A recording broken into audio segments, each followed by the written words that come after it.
Quand on passait devant le Newseum sur Pennsylvania Avenue, il y avait cette habitude et ce plaisir de voir afficher chaque matin les unes de journaux de 50 États américains.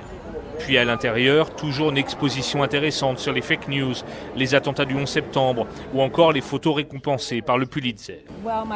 Lisa est venue du Maryland, emmenée par sa fille Caitlin, lycéenne de 18 ans, qui a déjà visité le musée avec sa classe. C'est quand même un timing étonnant, dit la jeune fille. Évidemment, le président Trump n'a pas décidé de la fermeture de ce musée.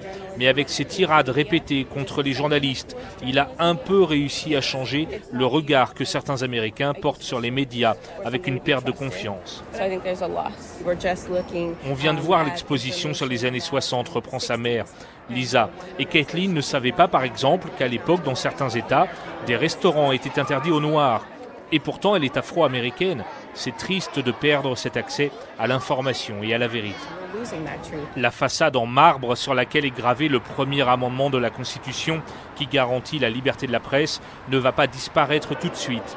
Mais les collections du Newseum vont être éparpillées, tout comme le mémorial consacré aux journalistes tués dans l'exercice de leur profession et qui était l'une des salles les plus émouvantes de ce musée.